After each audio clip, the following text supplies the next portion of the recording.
Have you ever noticed how quickly you can talk yourself out of something you really want? Maybe it's a class you've always wanted to take, or a trip that you've been dreaming about, or a business idea that keeps quietly returning to your mind. Before you've even had a chance to explore it, your mind starts telling you all the reasons why it probably isn't possible. But what if you don't need anyone else's permission to want the life that's calling you? In today's episode, we're exploring what happens when you stop waiting for permission and start listening to yourself instead. Come on in, it's time to choose happy. Wherever you are, whatever kind of day you're having, this is your reminder. You have a choice. If you're ready to break free from self-doubt and negative thinking, you're in the right place. Hi, I'm Marie, and this is the Choose Happy with Marie podcast. Welcome. Hello, welcome back to the Choose Happy with Marie podcast. I am so glad you're here. Lately, I've been noticing something. How quickly we can talk ourselves out of the things that we want. Not always the big dreams, the little ones too. You know, the book that we would love to read if we had the time, or the afternoon that we'd like to take off, but there's always something to do. Maybe the pottery class that we've thought about signing up for, or maybe it's the weekend away, or the walk that we'd planned to take after dinner, but we have to do the dishes, etc. It can happen in a matter of seconds. When your mind starts saying the following: I don't have time. Maybe next year. Oh, it's probably not practical to do this. I should be grateful for what I already have. And just like that, the desire slips away. And I've been wondering, why do we do that? Why do we dismiss what we want so quickly? Why do we find it so much easier to support someone else's dream instead of our own? Because I don't think it's that we don't want what we want. I think deep down, many of us do. The harder part is believing that we're allowed to want it, that we're allowed to spend time on something simply because it lights us up, it makes us happy, that we're allowed to choose something that no one else asked us to do, that we're allowed to create a life that feels like ours. And maybe that's what this conversation is really about. Not how to figure out what you want, but whether you've been waiting for permission before you've allowed yourself to want it in the first place. Because what if the permission you've been waiting for, it has always been yours to give? You know what I find interesting? Most of us don't wake up one morning and decide that we're going to stop wanting things for ourselves. It actually happens gradually. Life gets busy. Our children need us. Our careers need us.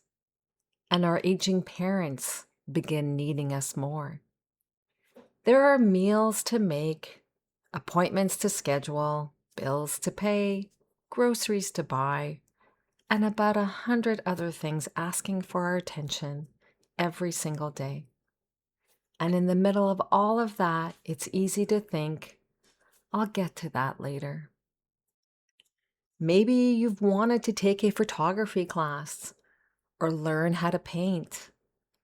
Maybe there was a trip that you always imagined taking. Or maybe you dreamed of starting a small business from home. Maybe you might have wanted to write a book. Or maybe it wasn't anything that big at all. Maybe you simply wanted an hour to yourself on a Saturday morning with a good book and a delicious cup of coffee. At first, telling yourself later, and I'm doing that in like quotes, at first, telling yourself later makes sense. There are seasons in life when the people we love need more of us, and there is something beautiful about showing up for them. But here's what I've been wondering. What happens when later becomes years? What happens when postponing what you want becomes so familiar that you stop asking yourself what you want altogether? Because I don't think most of us lose our dreams. I think many of us we've gotten out of the habit of listening to them. And after a while, something interesting begins to happen. When a new desire appears, instead of us getting curious about it, we immediately begin explaining to ourselves why it probably isn't possible.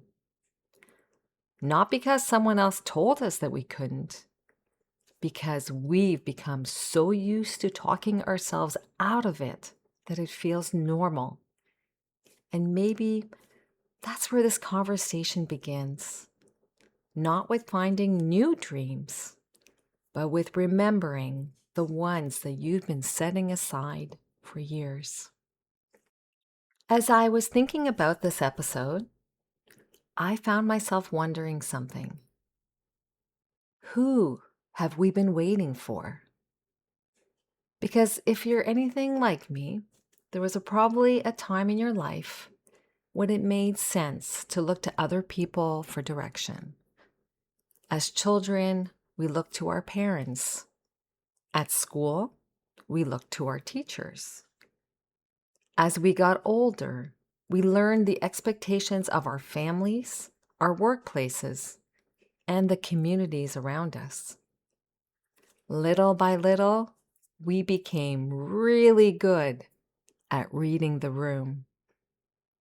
We learned what was expected of us, what was responsible, what was practical, what made other people happy. And yes, those are important things to learn. But somewhere along the way, many of us stopped asking ourselves one very important question, and it is really key as we choose happy for living our life.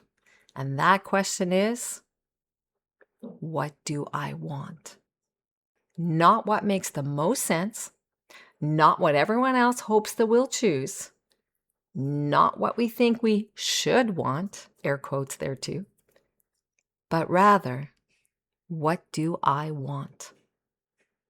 I wonder how many dreams have been set aside because they didn't seem practical enough, or because they didn't fit the picture someone else had of us, or simply because no one ever said, yes, you should absolutely do that.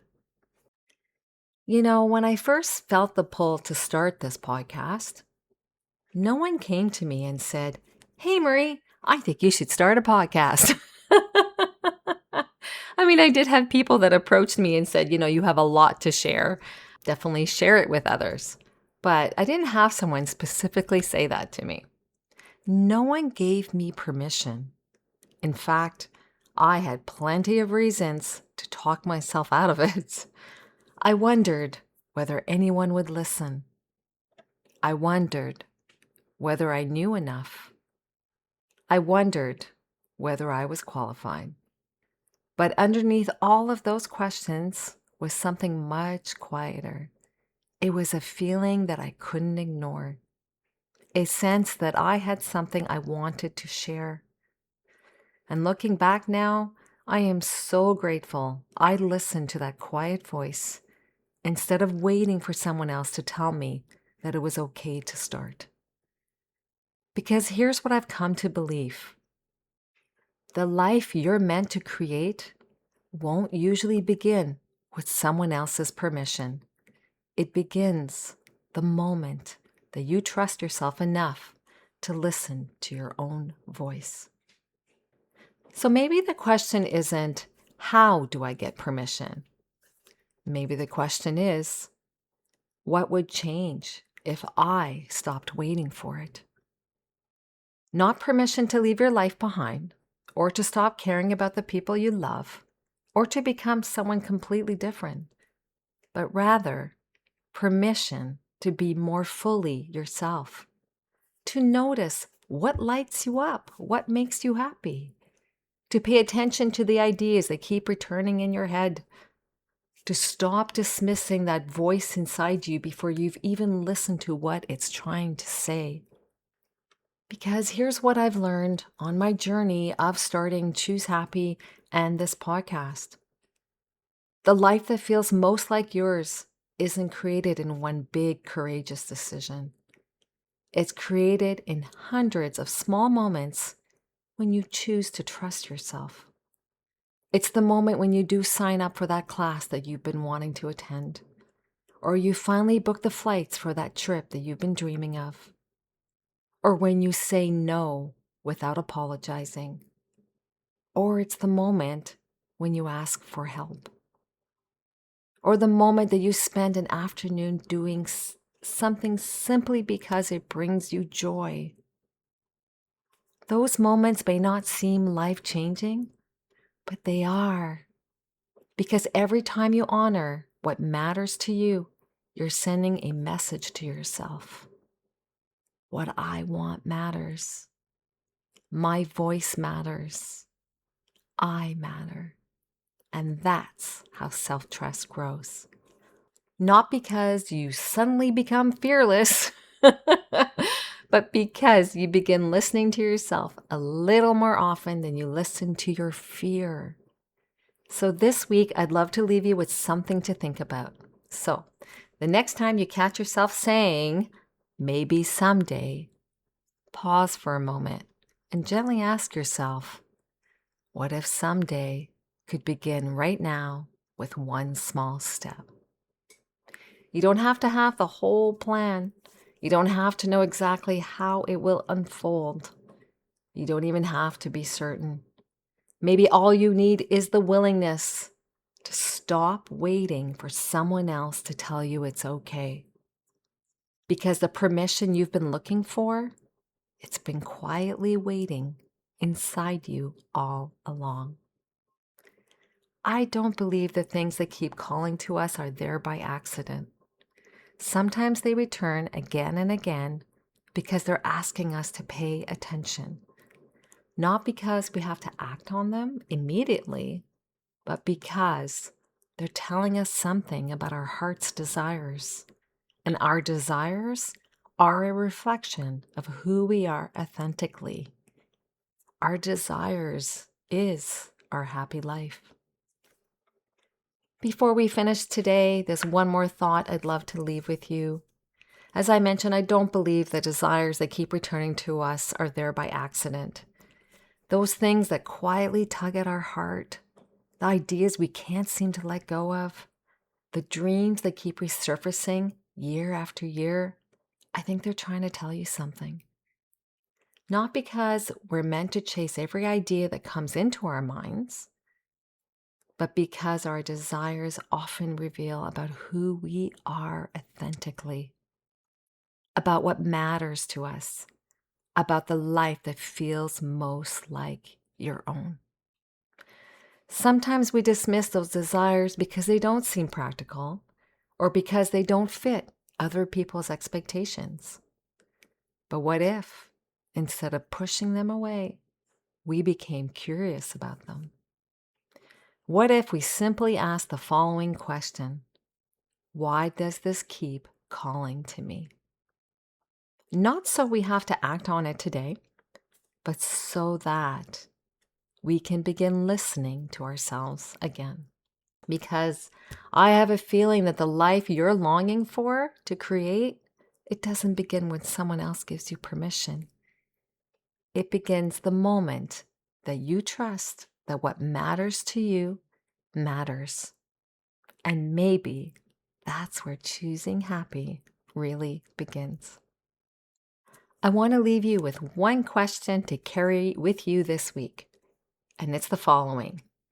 What is something I want that I haven't given myself permission to want? I'll repeat it.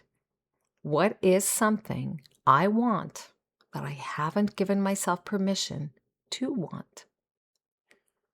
Maybe there's an answer that comes to you right away, or maybe it's something you need to sit with for a while. Either way, I invite you to be curious about it, not judgmental, not dismissive, just curious. Because the things that we want often tell us something important about who we are.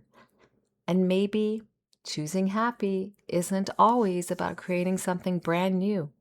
Maybe sometimes it's about returning to the parts of ourselves that we've set aside while we were busy doing everything else. Thank you so much for spending this time with me today. And if today's conversation made you pause and reflect, I would love to invite you to join my Choose Happy email community. Each Wednesday, I share a personal reflection, an affirmation, and journal prompts designed to help you slow down, reconnect with yourself, and continue the conversation beyond the podcast. Because sometimes a podcast episode can give us a moment of clarity, but the real transformation happens when we keep returning to those questions in our everyday lives. If you're ready to spend a few more moments each week listening to your own voice and remembering what matters to you, you can join us through the link in the show notes. I'd love to have you there. Until next time, keep listening to yourself, keep trusting yourself, and keep choosing happy. Cheers! Thanks for listening to Choose Happy with Marie. If today's episode spoke to you, I would love it if you could share it with a friend or leave a quick review for the show. It helps more women find this kind of support. Remember, you don't have to overhaul your life to start feeling better. You just have to choose happy right where you are, one choose happy choice at a time. I'll see you next time. Take care.